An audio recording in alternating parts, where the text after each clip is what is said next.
Chapter 7. Russia Erased. Anastasia's grandfather and I rode along in silence. As we approached Suzdal and could see its buildings in the distance, I said to him, "Look, there's Suzdal. It's a city around 1,000 years old, part of the Vladimir Suzdal Principality. In fact, it was one of the religious capitals of that period." "Why are you going there, Vladimir?" "I want to pay another visit to the museum and take a look at the ancient sites so I can get a picture of how people lived over the past millennium." Try to get a picture before going into the city. Everything that lies around it is worth immeasurably greater attention than the city itself. "All around are just fields," I protested, with the occasional dilapidated village here and there. "No information to held with the picture." "Vladimir, stop the car. We shouldn't be talking while driving." "Don't be afraid, I'm a good driver." "I'm not afraid, I know, and so I'd better be quiet." I pulled over the side of the road and stopped the car. After a few moments I realised that I couldn't really drive and have vision at the same time. The difficulty was that, just like Anastasia, her grandfather spoke with certain special intonations, so powerful that the listener could perceive images, almost like holograms in space. This kind of speech allowed the possibility of showing scenes of the past or future, or even on another planet, as Anastasia once did. It's hard to tell just what is behind this phenomenon. Possibly hypnosis, possibly some kind of mysterious abilities enjoyed by people of the priestly class. Or maybe it was something possessed by everybody living on the earth back in ancient times. A talented actor on stage can also create all sorts of pictures and images for an audience with the help of intonations and his own emotions, albeit not as vivid and detailed as those of Anastasia's. Still, it is actors above all others who confirm, through their mastery, the existence of such possibilities in man. It turns out that people of long ago didn't need television, with its huge network of personnel and technology, including satellites even. It turns out that in losing his natural, God-given abilities, man replaces them with awkward, artificial substitutes which are far less perfect, and even boasts about it, calling his inventions a significant achievement. The saddest part is that mankind today is losing its capacity for logical thinking. This is more than just a sad state of affairs. It is a most frightful epidemic, capable of transforming modern humanity into a bunch of mad rodents, devouring one another and destroying their own living environment. Suicide rodents. What Anastasia's grandfather was to tell me in the field needs to be understood. It gives rise to the following conclusion. In losing the ability to think logically, the people of the earth no longer were able to see and understand the unenviable situation they are being pushed into. Judge for yourselves. I'd stopped the jeep at the side of the road. The grey-haired oldster got out and headed into the field. I followed along behind. Before long he stopped and bowed low to the ground, saying, "Health to your thoughts and aspirations, dear people." He uttered this greeting most sincerely and with such a tone that it seemed as though there really were people standing there in front of him. Then something happened that I can't put a name to, at least not for now. At first there was some sort of stirring in the air and a barely noticeable mist arose from the earth. It seemed to be congealing, and soon afterward I could clearly see the outlines of some kind of human figure becoming increasingly distinct. And finally, there, standing before us, was an elderly man with a powerful physique. A headband encircled his light brown hair. He had a calm expression on his face, with just a trace of despondency. Behind him, in the distance, I could see gardens, copses, and beautiful wooden mansions. It looked as though the barren fields of a moment ago were now populated with a whole lot of families.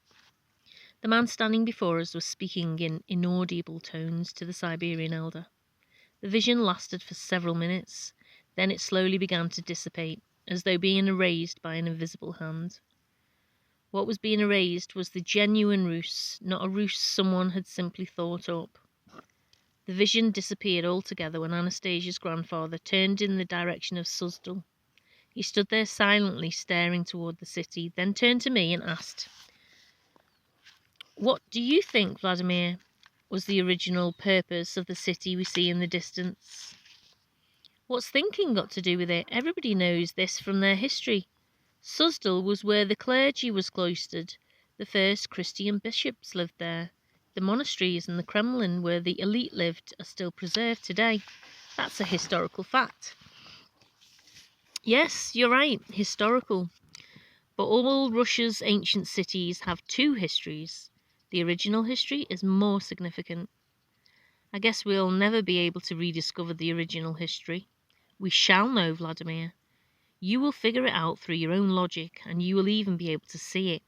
But start by determining the reason these cities sprang up, along with their original purpose."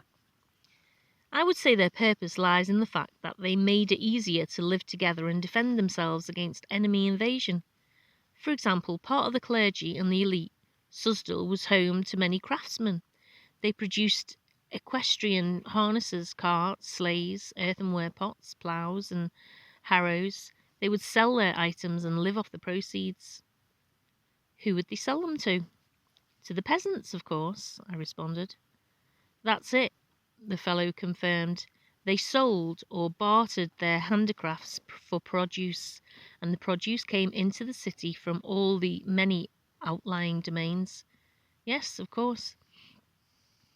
But which do you think came first? Which was primary in this place, the domains or the city?" "The domains, I would say. The builders and the craftsmen would want to eat every day. If they started to build things in the open fields, there would have been nowhere to get their food from." "Correct. So we've come to the conclusion that a little more than 1,000 years ago, the fields around this city were the site of marvellous rich domains, and the place where the city of Suzdal sits now was the site of their capiche." "What is a capiche?" "It's a place where people gathered together from all around for fairs, to exchange goods and procure household effects. They shared experiences with each other. They put on massive celebrations with singing and dancing, and some of which were designed to help people find their soulmates. This was also the place the elders of the families gathered for a vish, and adopted unwritten rules for living. They could censor a wrongdoer for his crime, although such instances were rare. Their censure was even a more fearful sentence than physical punishment. And who was in charge of this whole land? A hired hand. I really can't think of an alternative term. A hired hand was the administrator in the capiche. But he wasn't really in charge, rather he carried out the decisions taken by the elders. For example, when they desired to put in a new tethering post or a new road or build a big barn, it transpired that people from each domain would be assigned to carry out that decision. Sometimes the hired hand would be required to find other hired workers like himself. It was also his job to keep the whole capiche clean and neat. Let's say they had a fair, and after it was over, people dispersed to their homes. Then the tethering posts might have had to be fixed, and the horse droppings cleaned up all over the place. This task would be carried out by the hired hand and his assistants. If he performed his work carelessly, the elders could sack him from his job, and then either the hired hand would go and look for work at another capiche, or he would stay where he was but be demoted to the hired hand's assistant. It was difficult for the elders to maintain hired help, as just about everyone wanted to live on their own domains. Thus, it might happen that hired hands for capiches could be acquired from foreign lands. The Vedrus social order of Rus before the princes arose to power lasted for many thousands of years. It was superior to all the state social orders we know today, and it extended to all the continents of the earth. When the earth was overcome by corruption, Egypt and Rome fell into slavery, but the Vedrus social order in Rus still lasted 5,500 years. But why did the Vedrus social order give way to corruption too? Which are you most interested in? Rome, ancient Egypt, or Rus? Pretty much the same thing happened in all three. If they're pretty much the same, then let's go for Rus. I already know what it is subject to external, that it was subject to external invaders, resulting in the destruction of the traditions and culture of the great Vedrus civilization. There were invasions, but there's much more to it than that. The Vedrus social order underwent its first changes in other lands, back when there was no foe to invade. There were no armies, there were no wars or military campaigns, because there was nothing that could lead to them. The whole earth at that time was made up of marvellous domains. People's culture and concepts were truly outstanding.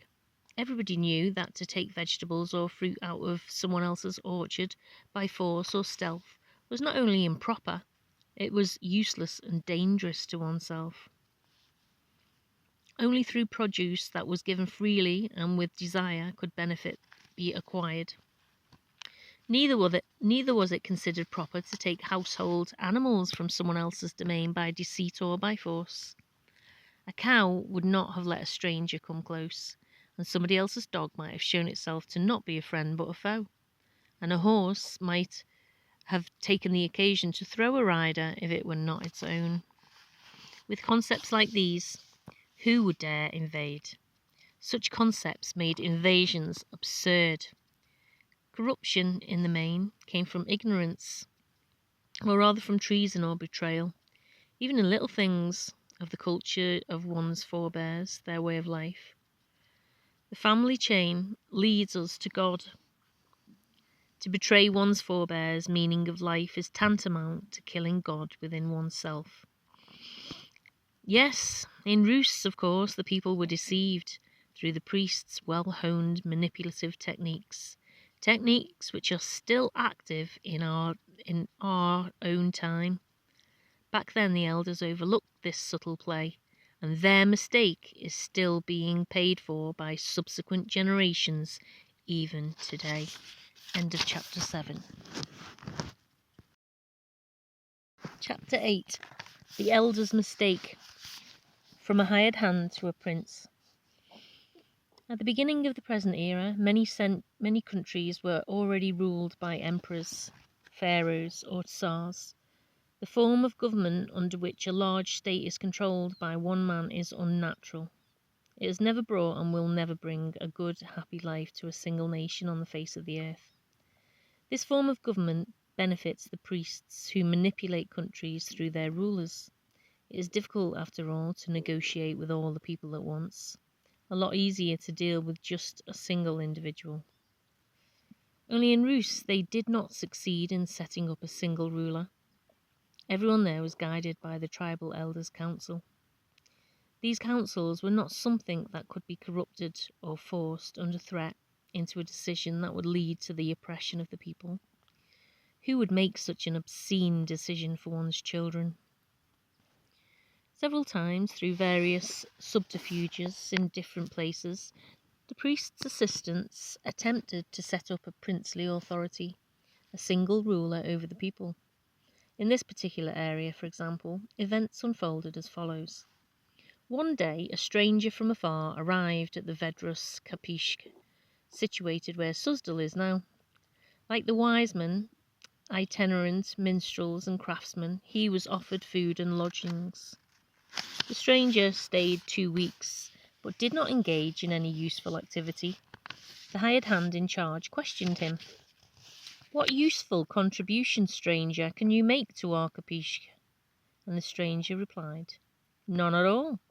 But to you personally, I can render an invaluable service. I've heard rumours that the elders are not happy with you. In a year, maybe even half a year, you'll be let go. If you take my advice, on the other hand, the elders will be crawling on their knees before you. You can have your pick of the girls from any domain to wife, whereas right now there's not a single one that would live with you.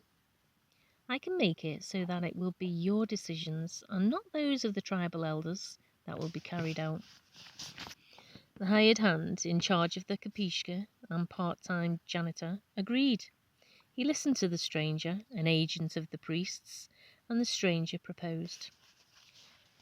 When people gather for a fair at the Kapishk from all around and stay until the following morning, during the night you will cut your face with a knife and leave the Kapishka along with your trustworthy assistants, so that you can return in the evening with broken-winded horses.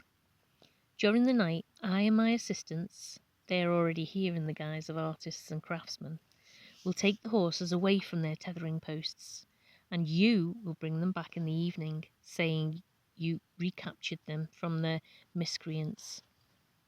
In your wounded state, you will ask the elders for an armed garrison for their own protection. They will agree.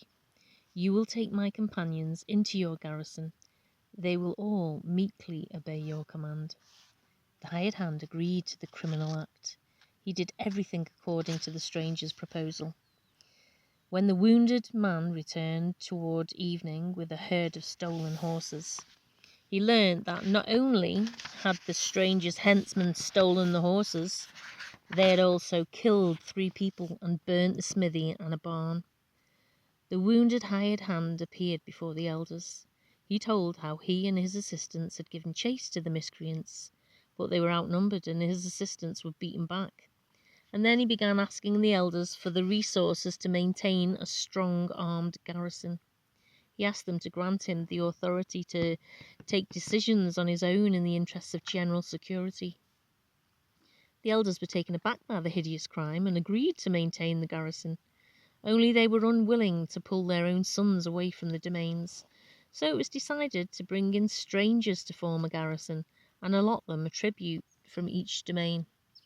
Other Capetians followed their lead and also began to create their own armed garrisons. Indeed, since now they had power, the hired hands began transforming themselves into princes. They started waging war against each other, justifying this to the elders as a necessary preventative first strike. The princes supposed they had achieved considerable authority. In fact, for centuries now, they have been strictly following the priest's advice, often without realizing it. Such a system of authority came together all by itself. The hired hand remained a hired hand. He merely exchanged masters. The new master was exceptionally cruel to his hired hands. For thousands of years, the priests' hired hands kept killing each other, conspiring and hatching their schemes, aspiring more and more lustily for power. You surely know yourself from history how many deaths the path to princely power is strewn with. They even resorted to slaying their fathers and brethren. Pretty much the same thing came about in various countries, and little has changed even today. Thus, the time of the princes had its start in Russia too, just as it had in other lands long before.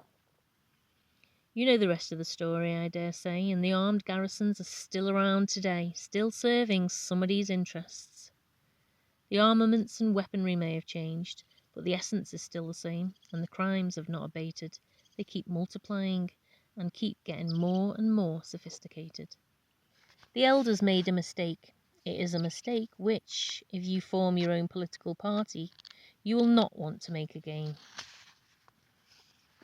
A mistake not to be repeated. What precisely was the elders' mistake, I asked. Was it in forming the garrisons with foreign mercenaries? But the way things have turned out now, a state can no longer survive without a militia or an army. The garrisons here, Vladimir, are not the underlying cause. It goes a lot deeper into the psychological. I don't know how to put it more clearly. It has to do with forgetting the precepts of our ancestors, God's precepts. Think about it. God gave each and every one equal authority. Consequently, the only social structure that can claim perfection is one where there is no centralized authority, where every individual is endowed with equal power. When you give somebody your vote, you are not bestowing authority on anyone. By voting for someone, you are simply placing them in subjection to the existing system and voluntarily relinquishing the authority God has given you. And over the centuries, most people's minds have been perverted. It's the job of the ruler and the government to deal with all important questions for us, they think. These people's thoughts don't even touch the question of the order of life. So that means that there's no longer any point in voting at all. We'll never establish a party that way. By law, we have to vote. Well, if you have to, then vote to make sure no one individual is able to control people's lives. If you're talking about the Vish gatherings they had in Vedic Rus, I said, that's totally impossible today. People can't keep constantly coming together from different parts of the country. Besides, there's no way a party like that can ever get registered. Why do they need to come together? Just turn all the modern inventions at your disposal to a good purpose. Use any kind of communications link, the computer for example, as a registration. Isn't that a bit ridiculous for a party of the majority of the people? You ought to be registrars yourselves. Anyway, securing some kind of registration isn't the main point of issue. The main thing is not to allow the setting up of any centralised authority. Anybody working in the central apparatus, if it is absolutely necessary according to your law, should be strictly hired staff with no access to financial control. Besides, money should never be concentrated in one place. But the law requires all parties to elect a central committee, I observed. So elect all parties to do it, or party members to do it, or at least every 10th person in the party. There's something else to think about here. I got really angry at first when you said the party's main goal was the restoration of love to families. I thought you were making fun of me, that you were trying to make me into a laughingstock. I remember. But now I've given quite a bit of thought to this question and have come to the conclusion that it really is not just one of the main goals, but the main goal. And that the question of finding one's soulmate requires specific conditions to be set up, special events to be organised. The rites of ancient Rus should be made public, and we need to get not only science but also culture and ideological propaganda involved in working out these questions. They need to be resolved on the state level. The degree of civilization of any given state needs to be judged on the basis of the number of happy, loving families living therein. Congratulations! On what? On understanding that.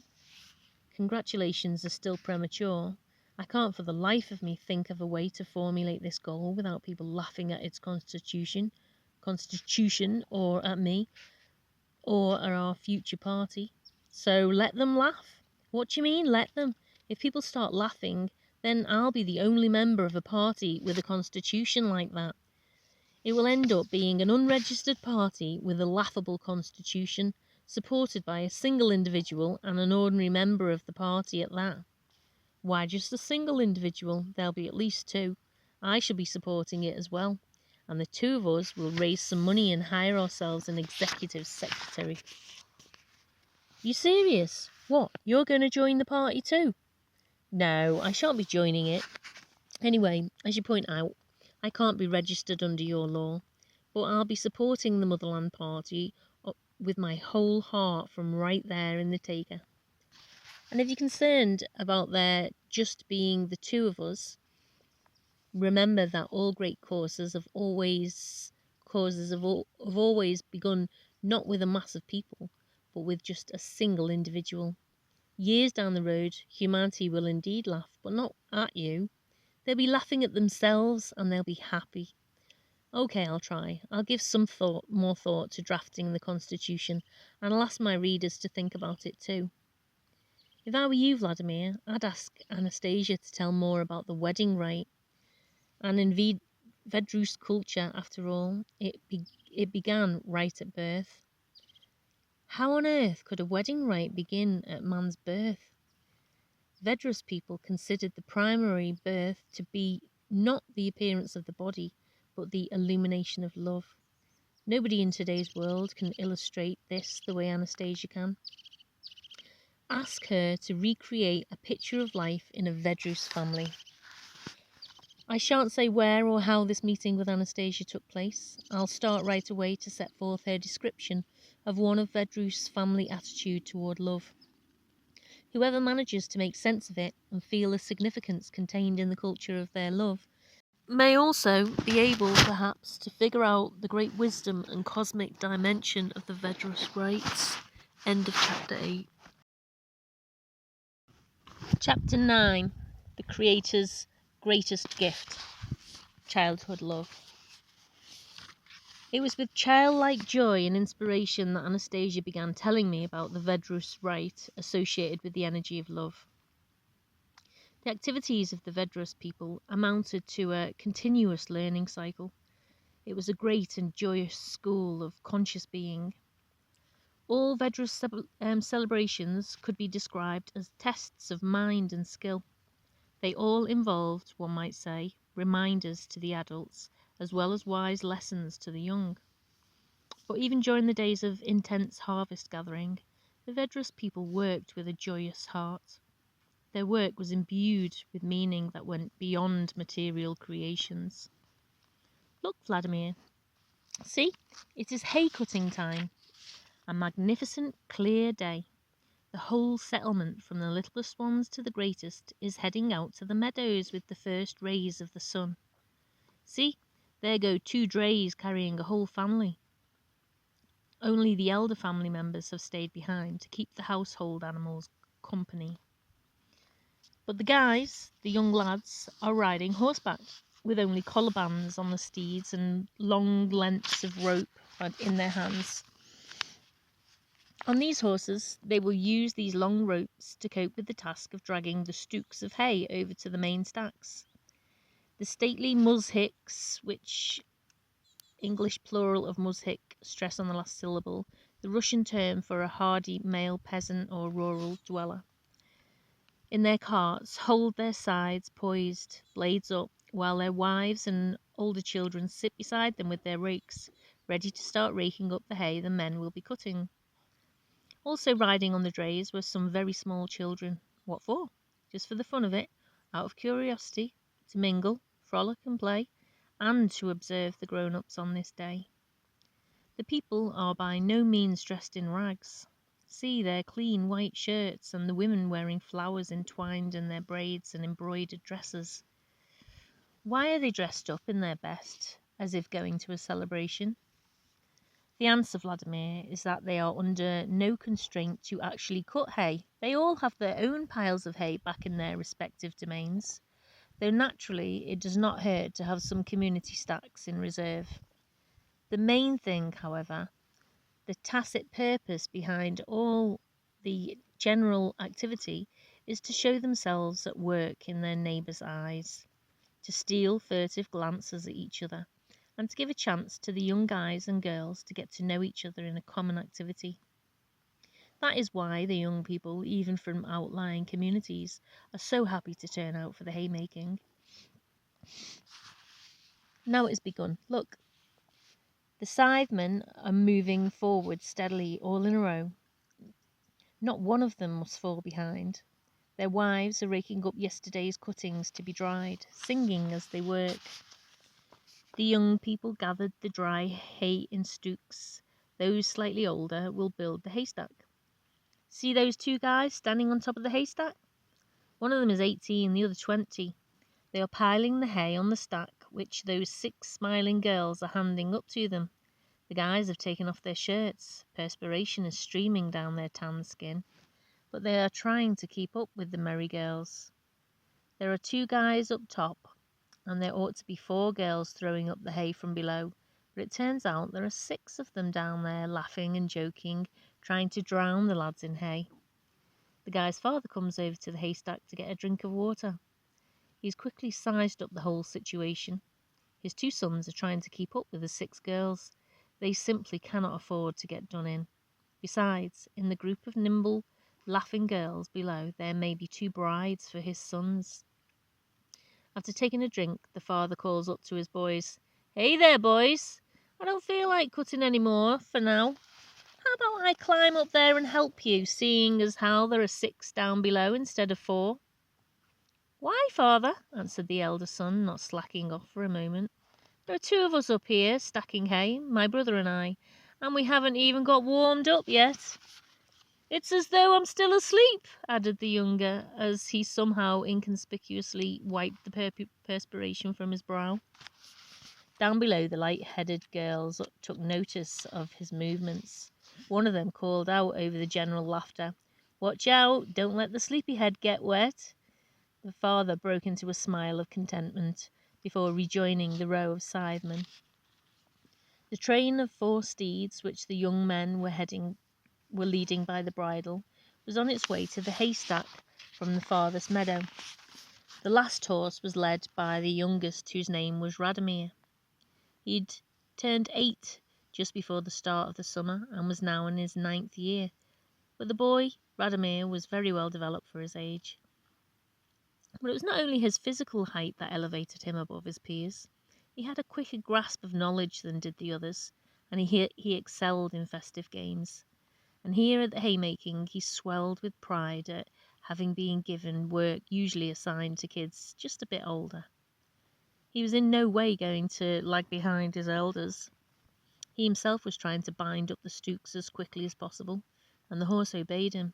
Even though he brought up the end of the train, he was still not lagging behind. Just a little distance away, a chorus of younger children could be heard in play, over by the edge of the forest. As soon as they took notice of the train of horses dragging the stooks, they rushed over to catch a ride on them. The kids rushed headlong to their goal. Only one little girl, barely 4 years old, lagged behind.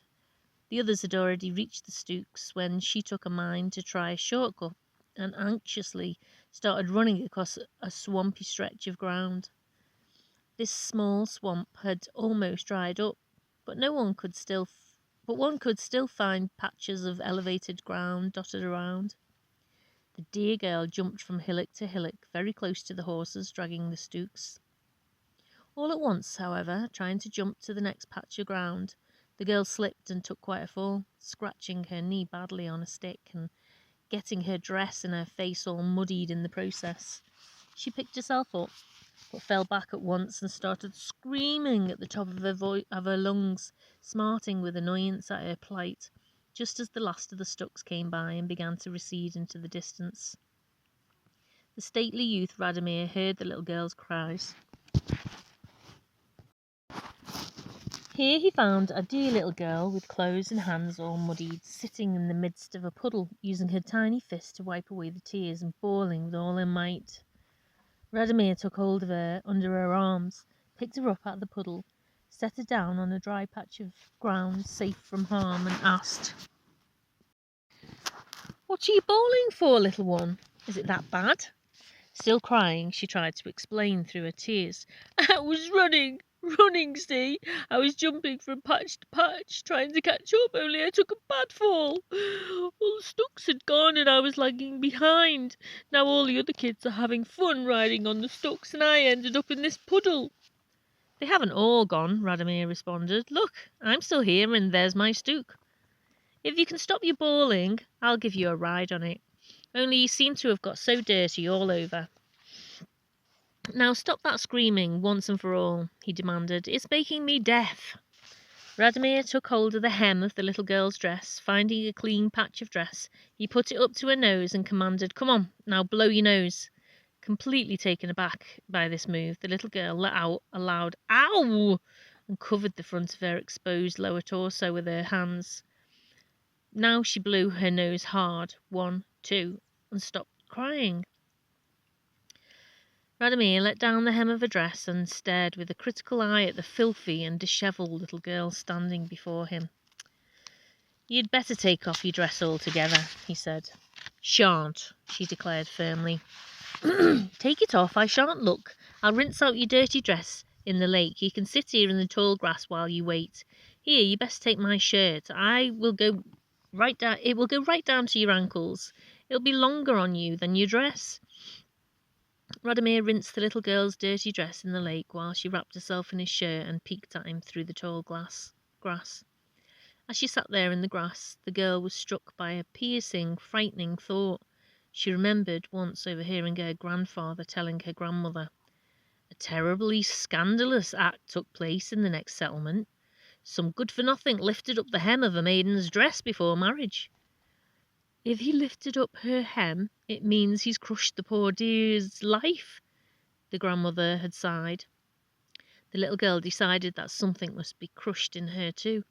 Now that strange lad had lifted up the hem of her dress. She examined her little arms and legs, and even though they seemed to be in working order, nothing crushed, her fear did not dissipate.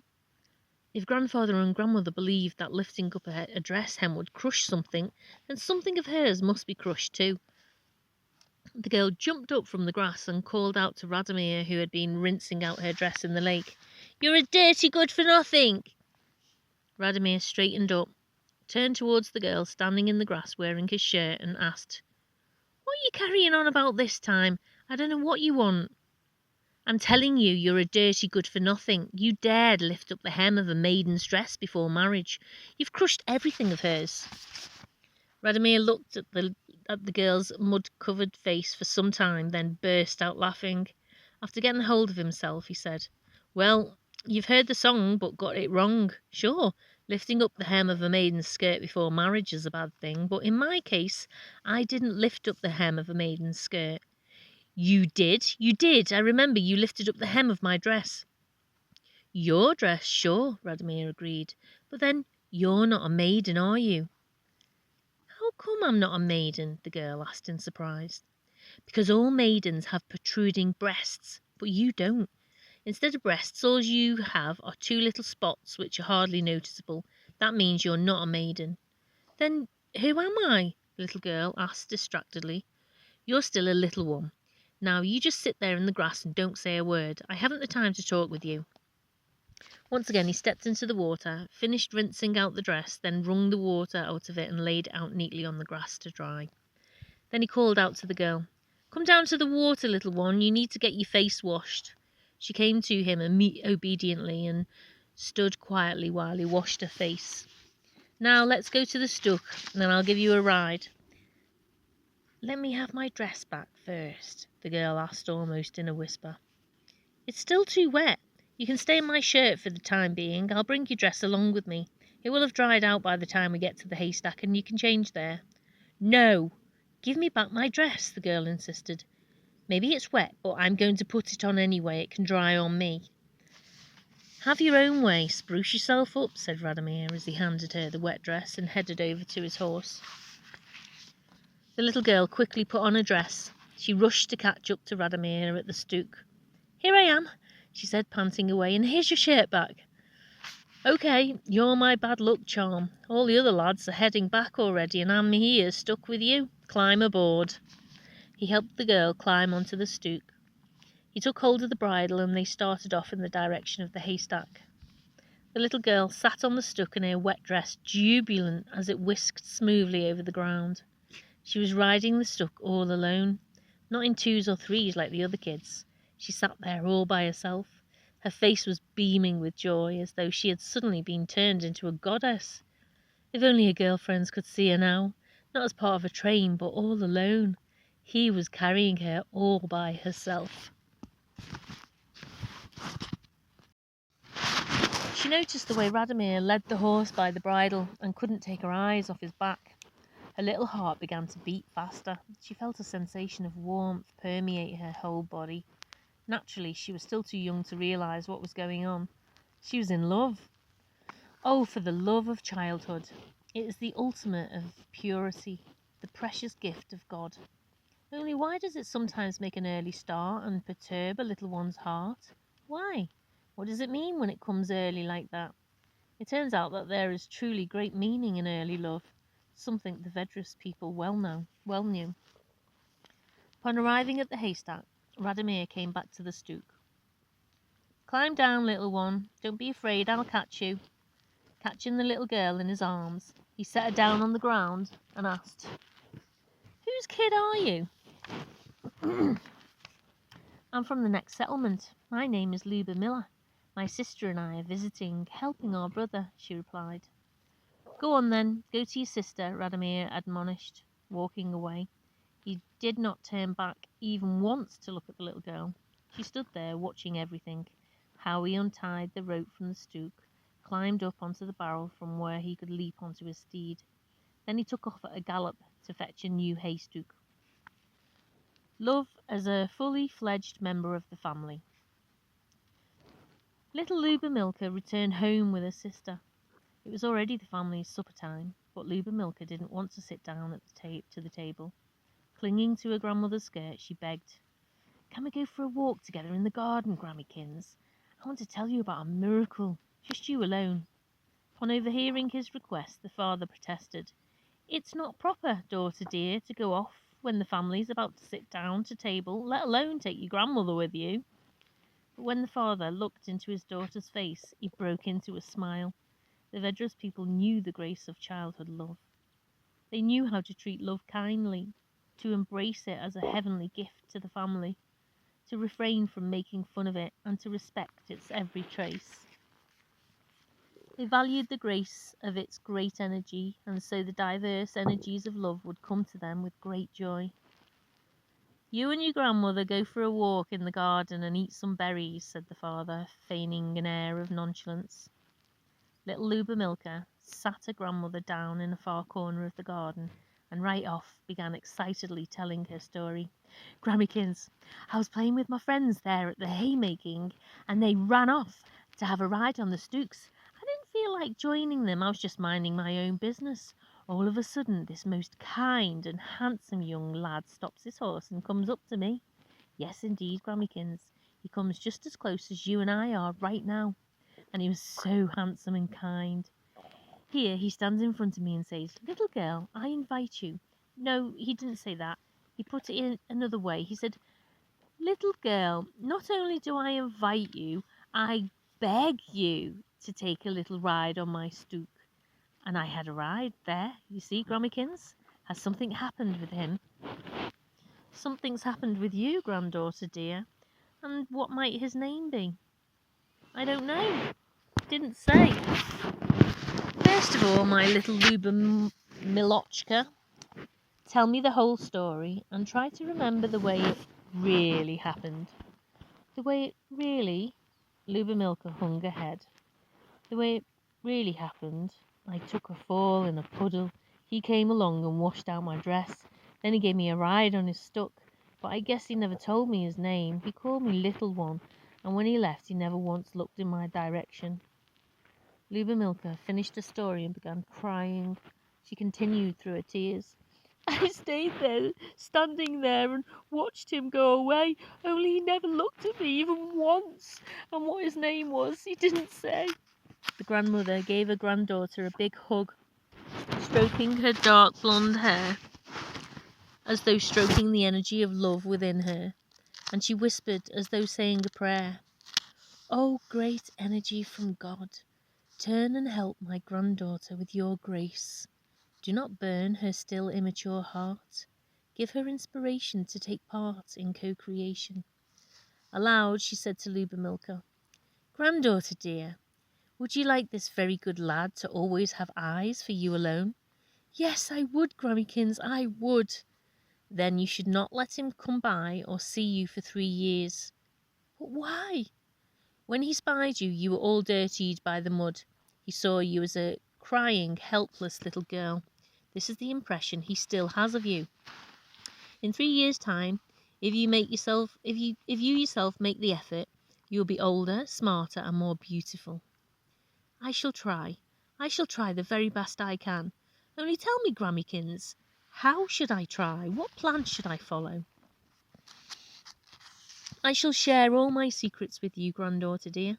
If you earnestly try to follow them, you will be more beautiful than all the flowers on the earth, and people will rejoice at your presence. You will not need to wait to be chosen. You yourself will have your choice of lovers. Tell me, Grammykins. I shall do everything you say. Only tell me faster." Little Luba Milka was trying to hurry her grandmother up, tugging impatiently at the hem of her dress. And slowly and solemnly uttering the words, the grandmother told Luba Milka, "You need to get up earlier in the morning. You spend your mornings just lazing around. You should get out of bed, run to the stream, and wash yourself with pure spring water. When you get home, have a little porridge to eat, but you always demand sweet berries instead. But Grammykins, why should I try doing this all at home if he's not there to see me? Milka asked in surprise. He won't see how I bathe in the stream and eat my porridge each morning. That, of course, is something he won't see, but your efforts will be reflected in your outward beauty, and the energy will be made apparent within. Milka tried to follow her grandmother's advice. She did not always succeed, especially that first year, but on those mornings her grandmother would come to her, sit down on her bed and say, "If you don't rise with the sun and run down to the stream, you will not become more beautiful of this day." And Milka began rising early. But the second year she had become accustomed to the new regime and easily went through the routine of washing in the morning and cheerfully eating her porridge at breakfast.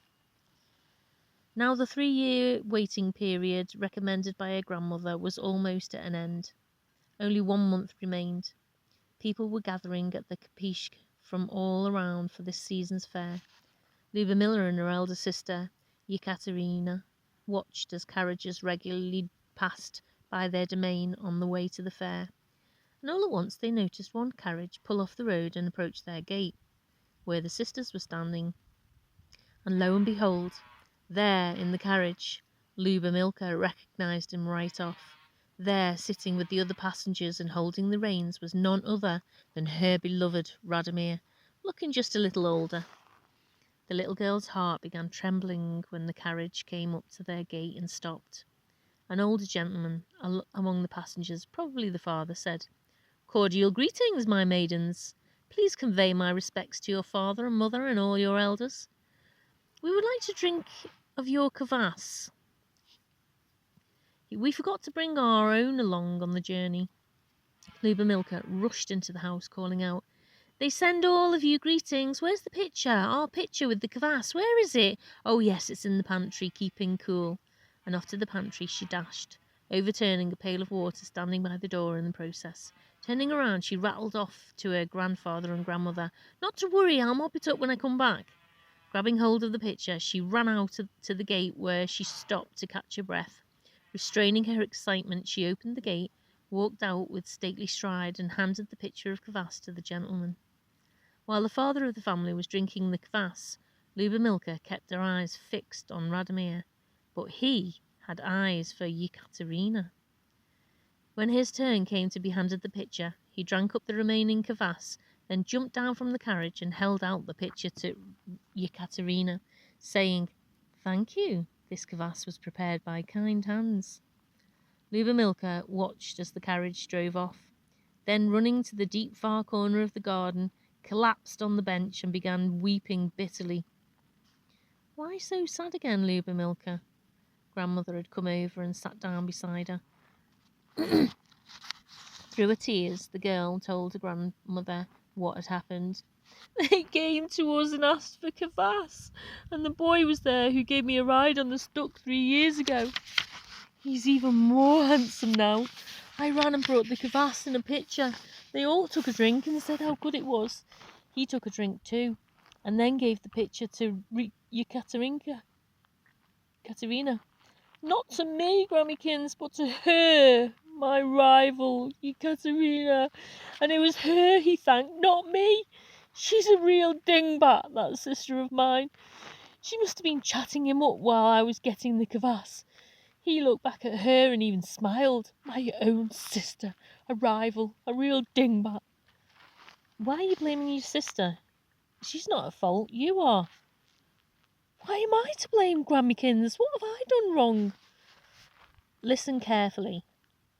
Your sister made a colourful embroidery pattern which she neatly applied to the sleeves of her dress. You wanted to do everything yourself too, but on your dress the sewing didn't come out straight. Besides, your sister can speak in verse. She's better than anyone at singing Kolyadki. And you're unwilling to talk with any wise man who can teach you to recite and compose verse. The boy you've chosen, no doubt he's a pretty smart lad. He has an appreciation of beauty and intellect. Does that mean I have to study another 3 years, Grammykins? 3, perhaps, but it could be 5. Title: True love will most certainly be reciprocated. 10 years went by. One day, Radomir was walking through one of the regular holiday fairs with his best friend, who had the unusual name of Arga.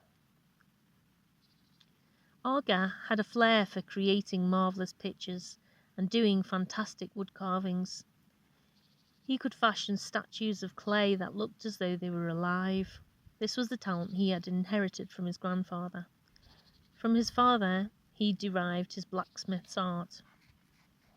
The two friends took a little interest in the long rows of carts with their vast array of savoury offerings, nor was the young men's attention attracted by the rows of assorted dishes and household utensils. In fact, people did not come to the fair for any material acquisitions at all. The main attraction was talking with others, getting to know them, sharing their experiences with them. The lads decided to head over to the place where they were getting ready for a colourful show by visiting performing artists. Suddenly they heard themselves being hailed. "Radomir! Arga! Have you seen it yet?" Radomir and Arga turned around to see who was calling them. 3 young men from among their community friends were standing a little distance away, engaged in animated conversation and beckoning Radomir and Arga to join them. "Seen what?" asked Radomir as he approached. "That extraordinary shirt," answered one of the 3. "It's made from smooth fabric and embroidered with very unusual ornaments. There's probably some secret meaning in them." A second lad corrected him. "The shirt's good, but the girl selling it is much prettier. I've never seen a maiden like that at any fair anywhere." "So where do we find this marvel?" asked Arga. The 5 boys headed over to the carts displaying jewellery and ornaments, marvellous handicrafting. One cart in particular had drawn a bigger crowd than usual, admiring an exceptionally beautiful shirt hanging on a wooden hanger, rippling lightly in the breeze, and people could see how different it was from the usual shirt cloth, exuding, as it did, a feeling of lightness and tenderness, and the patterns embroidered on the collar and sleeves were extraordinarily delicate and fanciful. "A pattern like that is the mark of an accomplished craftsman," Arga said aloud in excitement. "Never mind the pattern, squeeze your way through to the crowd and see who's sitting beside it," said a neighbour from their settlement. After making their ways around to the other edge of the small crowd, the friends managed to approach the cart and catch a glimpse of the maiden. Her eyes were blue as the sky. Her dark blonde hair in a tight braid was tied. Her eyebrows were like 2 brown arches. Her lips betrayed just the faintest hint of a smile. Her movements were gracious, but seemed to be entwined with some kind of energy. It was some time before the lads could take their eyes off the maiden. "She's clever with her tongue, too," the tallest of them quietly observed. "She can speak in verse and comes up with witty sayings," another added. "She's kind of tender, but as aloof and inaccessible as a high cliff. Try talking with her." "I can't," answered Radomir. "She's taken my breath away." Arga spoke to her first. "Tell me, fair maiden, are you the one who crafted this magnificent shirt?" "I am," the maiden replied, without raising her eyes. "I wove this shirt to while away the boredom, to make the winter nights shorter. Sometimes I would do some embroidery at dawn." "And what kind of price are you asking for your handiwork?" Arga inquired, so that he could keep hearing the maiden's tuneful voice a little longer. The maiden raised her eyes to look at the young lads, and it seemed as though her gaze was carrying them away into heavenly heights. She let her gaze rest just for a moment on Radomir, thereby dissolving him, as it were, into the blue. From that point on, he felt as though he were in some sort of unusual, unreal dream. "What price again?" "Let me explain," the beautiful girl sitting on the cart went on. "I can give this piece without payment only to a kind and courageous young man. I shall ask only something trifling for myself as a souvenir, a colt, for example." "What a beauty she is, and such a worthy reply!" She's a true master. Loud exclamations could be heard from the crowd. A colt, she says, just a trifle. Yes, a real beauty, all right, no doubt about it. The exclamations went on, but the crowd did not move along. Then suddenly the whole throng divided into two halves. There was Arga, leading a dun-coloured stallion by a halter rope. The steed was unbroken and hot-tempered, and kept bucking and prancing on the spot. Whispers spread through the crowd. Now that is quite a horse, such a marvellous steed. Could a fine young man have decided indeed to give it away? Arga approached the cart and said, "My father gave me this steed. I offer it to you, my beauty, in exchange for the shirt." "Thank you," the maiden calmly replied, "but I did say that, and people heard me say that the shirt is not for sale. I can only give it away to you, or perhaps to some other young man, fine and true." "Aha, the beautiful maiden is frightened!" Mocking voices rose from the crowd. "Of course the steed is hot-tempered and too flared up to handle for many a young man. A while ago she was expecting a tame and gentle mare, and now she's got cold feet. See, she's given up the game. So anyone should be careful. It's a downright shame when a steed is unbroken and hot-tempered." The maiden looked out at the crowd with an artful smile and jumped down from the cart with an amazingly lithesome style. At this point, all the exclamations from the crowd ceased at once. The girl's torso was absolutely stunning, as though refined to perfection by a master artist. She stood before everybody standing around in all her beauty. Smiling at the steed, she took 3 steps in Arga's direction, seemingly floating toward him, barely touching the ground. Completely taken aback, Arga suddenly let go of the halter rope. The hot-tempered stallion reared on its hind legs, but the maiden managed to catch hold of the rope with her hand, and then, to everyone's amazement, her left hand deftly squeezed the stallion's nostrils. Letting go of the rope, she began caressing the steed's nuzzle with her right hand. The hot-tempered stallion all of a sudden calmed down. She inclined his head toward the ground.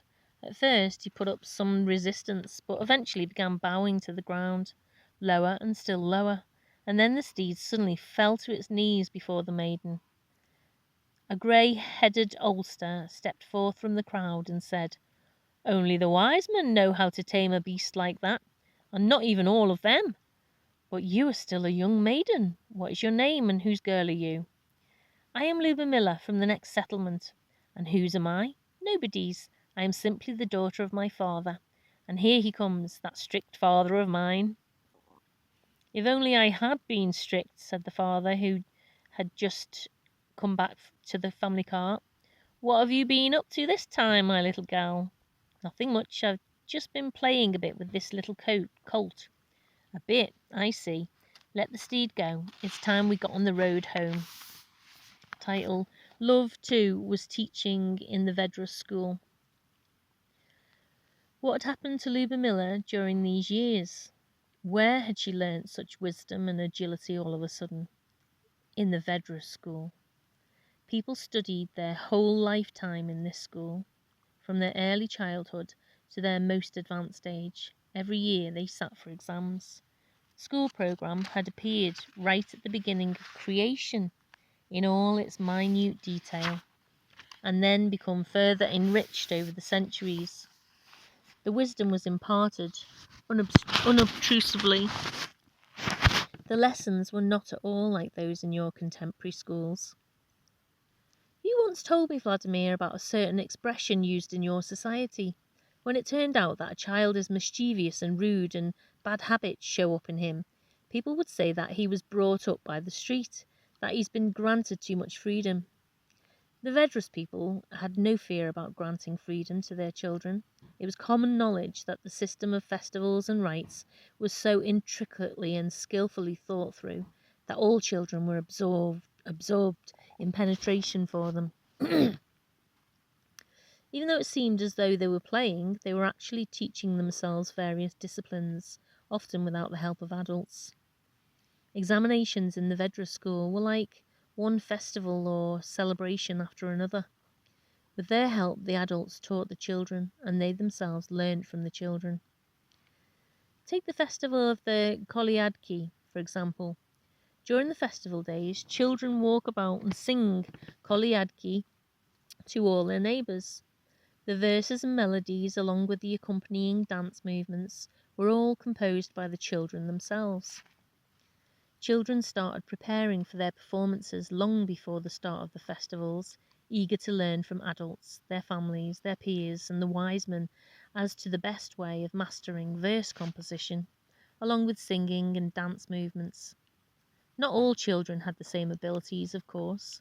Those that were not as quick to learn as others would ask their parents to tutor them, and sometimes parents found they could use their children's thirst for knowledge to draw them into helping around the house and grounds.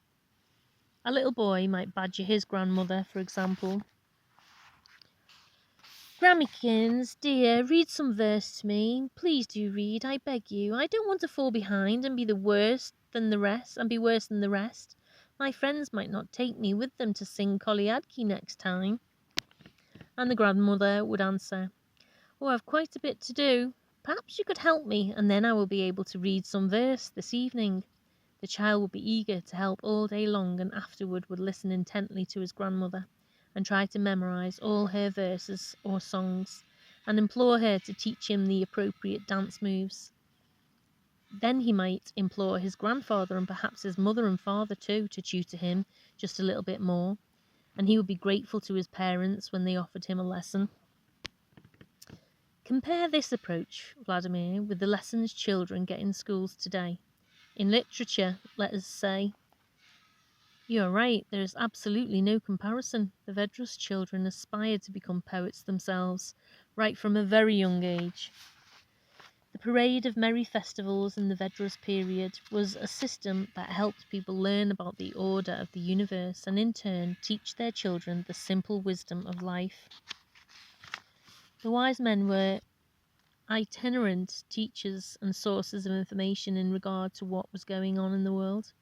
The Bayans and bards, too, not only reminded people of events of the past, but gave portents of the future, commending the world of marvellous feelings or reprehending unworthy ones. Such lessons were constantly taking place in every settlement, but nobody would ever compel their children to attend. It was felt that each teacher himself should attract children's attention to the stories of science he was planning to tell. Over the centuries, rules such as these helped perfect the abilities of the wise teacher men. You asked, Vladimir, whether any wise men teachers, in an effort to attract children's attention, would simply play some sort of game with them instead of actually giving them a lesson in science or the arts. Indeed, if such a thing were to occur, the wise men would be relieved of the wise man's status. In talking with their children at home, parents would perceive right off that the children had not been properly taught. News of his dishonourable conduct would be made known in other settlements, and no matter what community he thought to visit, he would probably be asked to leave. Before the appearance of love within herself, the little girl Lubomilka made no attempt to attend the wise men's lessons or listen to the songs of the bards and bayans. The parents would not have forced their children to attend, but might drop a surreptitious hint at an appropriate occasion. It was love that enfolded little Lubomilka in its energy. In Vedras families, the appearance of love was greeted as a new member of the family sent by God to help them, and they knew how they could, in harmony with love, make the little girl's life marvellous.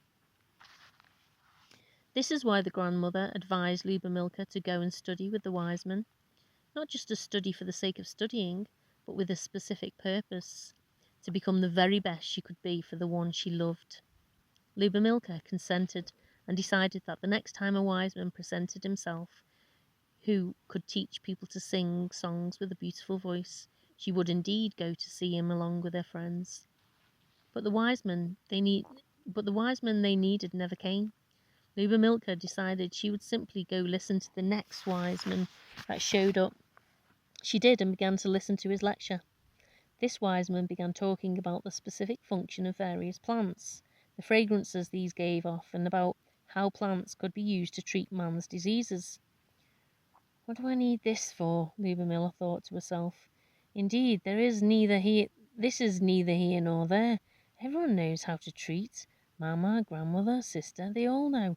And even if I should learn more than anyone else, how about the various herbs? How will that be noticed by my intended? He'll never notice it. So Luba Milka listened to the wise man without paying too much attention. She sat there on the log simply for her girlfriend's company, and sometimes she would get up, walk out, and wander about the little glade. She was glad when the wise man ended his lecture and everyone made ready to go home. Then, all of a sudden, the elderly wise man turned to Luba Milka. "Tell me, little girl, you did not find my presentation interesting?" It's really of no use to me. It does not fit in with my secret aspiration," little Luba Milka informed the wise man, almost in a whisper.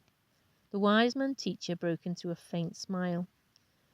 The perspicacious old fellow knew all about the little girl's secret aspirations and remarked, "You know, little girl, you may be right. I can allow that this knowledge has nothing to do with you right now. After all, you're still pretty young. But for older girls, I explain how they can become beautiful and create a space of love for the one they love. When he sees this space of love, he will definitely want to know who was able to co-create such beauty.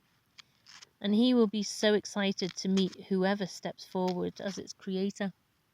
I shall also reveal to the maidens the secret of how to weave a garland, how to prepare tea of herbs for their beloved, and what to use in washing in the morning to make their bodies smell flower scent. I shall further be explaining." Little Luba Milka listened to the elderly fellow and began to regret more and more that she had not gone to his classes. He stayed in the settlement for more than a week. He revealed to the maidens important secrets which she knew nothing about, and Luba Milka asked the wise man, "Are you going to be staying much longer in our settlement?" "I shall be on my way in a couple of days," he responded. "In a couple of days?" The little girl could not hide her disappointment. In 2 days. Then I would kindly in 2 days. Then I would kindly beg of you to spend your last 2 nights with us." "I've already accepted invitations to other homes," responded the wise man. "But if it means so much to you—" "Yes, I very, very much need to learn from you about the different herbs." Each evening the old wise man spent his whole time talking with the love-smitten Luba Milka. He knew that the inspiration of love would help this little girl grasp the essence of the subject in a day or so, while even a year might not be enough for some others.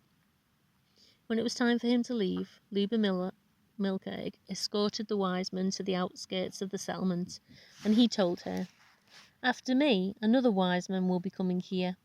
He will be talking about the stars and the moon in the skies, about the sun, and about worlds invisible to our eyes. Whoever succeeds in understanding him will be able to light a guiding star in the skies for her beloved, and that star will shine for them both forever. Then along will come a wise man who knows how to tame beasts, indeed, how to render even the most headstrong steed obedient to your beloved and a faithful friend to him. A bard, too, shall be coming to you. He knows how to write verse and come out with such songs that many people will fall in love, first with the voice, then after that everything expressed in the song, and he can also teach dance. Tell me, please, which wise man should I not bother going to hear?" Luba Milka suddenly said to the old fellow. "After all, I can't spend all my time listening to wise men." Once more the old fellow, cleverly concealing a smile, answered the girl in all seriousness. "Yes, you are right. If you go hear all of them day after day, then there simply will not be enough time enough to play. You do not need to go and hear every single one. Why, for example, would you want to learn how to how to draw or embroider clothes with ornaments and imbue them with meanings that only your heart knows? Why would you need this kind of teaching if you have an older sister, and she, I believe, will turn out to be the unsurpassed master thereof? And why would you, for example, go and learn how to instill feelings of kindness in a shirt you sew? A shirt that will protect its wearer from many ills. Or learn how to make fresh porridge with love for your dear ones, which will satisfy not only their flesh but their soul as well. The taste of that porridge will be unsurpassed, but that is something that can be done to perfection by your sister's friend who lives next door. And then you want to obtain when you want to obtain a beautiful dress or shirt to present to someone as a special gift, a gift that will arouse everyone's elation, you can always ask your sister, and she will come up with a marvellous creation. And if in the end you want to treat someone to an extraordinary dish of porridge or kvass, you can always ask your sister's friend. I shan't ask anybody, Luba Milka suddenly blurted out, even stamping her foot, quite forgetting herself. Those are my rivals. Rivals? In what way? The old fellow asked in all seriousness. And Luba Milka did not blush, but responded, There's this boy, he's the best of the bunch. Only he doesn't pay any attention to me, 'cause these dingbats managed to grow up ahead of me. They kept smiling at him all the time. I saw it when they danced the chorovod at the Capiche, and I'm supposed to present him with a shirt my sister made, and kvass prepared by her girlfriend. No way, never. But why should it not be that way? You say he is the best of all the lads. He is the best, that I know for sure. Then answer me, why should not the best lad receive the very best shirt as a gift, and the best porridge, and kvass besides? And the old man paused, and very quietly, almost to himself, he added, I think it is only just for him. I think it is only just for him to have the best bride of all. Bride? Luba Milka's cheeks flushed. Yes, bride, replied the wise man. Indeed, should you not wish him only good? Let him have the best bride of all. Luba Miller looked at the wise man, not able to utter a word. She was filled with feelings which set her on fire, and suddenly she began running off. But after a short distance she stopped, turned round, and cried out to the wise man, I agree! He does deserve to have the best bride of all, and that bride will be me. Luba Milka eagerly paid a visit to every wise man that came to the settlement thereafter. She was always the first to arrive and the last to leave, and the wise man could hardly believe the surprising questions she asked. She memorized in her head everything the men of wisdom said. In a learning situation, this is possible only when a child not simply attends the classes, but actually comprehends where he will apply the knowledge received.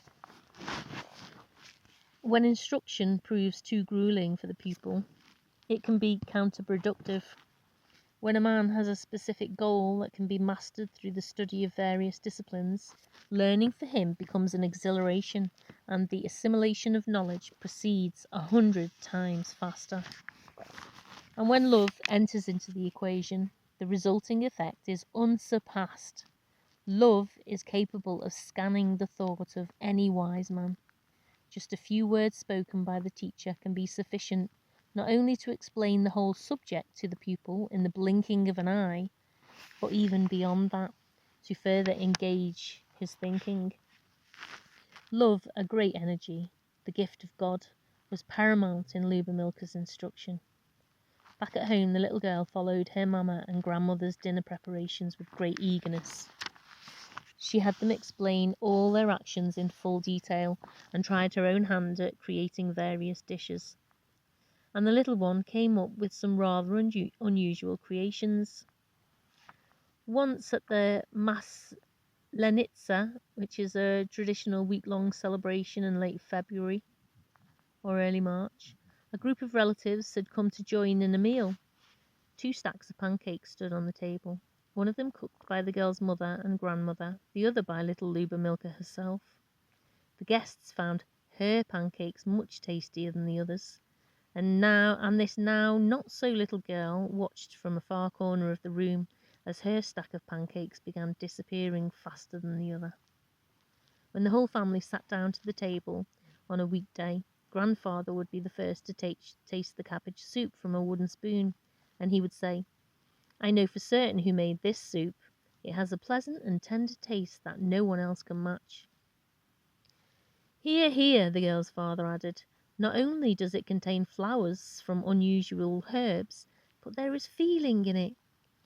Little Luba Milka found learning the disciplines no chore at all. In her life, she became a craftsman without peer. She herself blossomed into an extraordinarily beautiful woman. From the first wise man, she had learned without realizing it the truth of great love. If you wish to be close to God, become a goddess yourself. End of chapter 9.